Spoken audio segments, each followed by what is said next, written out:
The CEO didn't realize the truth until he saw the little girl holding a photo of his ex-wife. Only then did it dawn on him that the pitiful little girl in front of him was actually his own biological daughter. Anxiously, he asked the girl where her mother was. The frightened child replied that her mother had been captured by bad men and taken upstairs. Hearing that the woman was in danger, the CEO rushed upstairs with the girl in his arms to rescue her.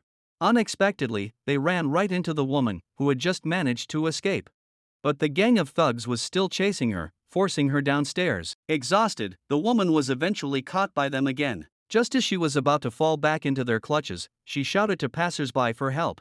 To her shock, the cunning villain pretended to be her husband. He claimed they were simply quarreling as a married couple and even showed the crowd photos of her with the little girl as proof. The passers-by believed him and tried to persuade the woman not to argue with her husband for the sake of the child. Once the crowd dispersed, the thug tried to shove the woman into a van to sell her off. She resisted with all her strength, pressing her hands against the door to avoid being pushed inside. Furious, the villain picked up a rock and smashed her hands until they were covered in blood. Just as she was about to give in, the CEO arrived with the little girl. He immediately stopped the thugs. Seeing the CEO, the gang leader was terrified, realizing he had offended someone powerful. The woman broke free and ran toward the CEO, but some of the younger thugs, not knowing who he was, still tried to chase her. The CEO pulled his ex-wife into his arms protectively. In the next moment, hundreds of bodyguards appeared around him, shocking the thugs into silence. The gang leader quickly rushed forward to apologize, claiming his men had misbehaved and begging the CEO not to let this ruin their business partnership. But his excuses only enraged the CEO further.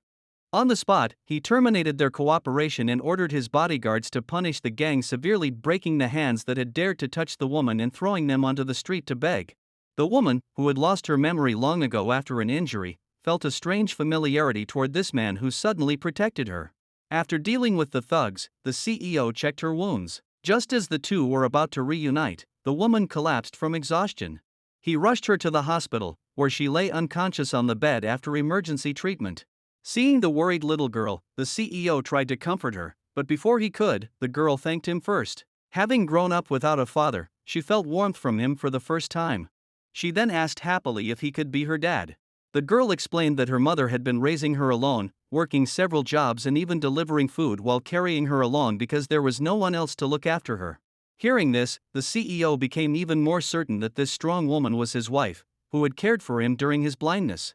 He silently vowed never to let the mother and daughter suffer again.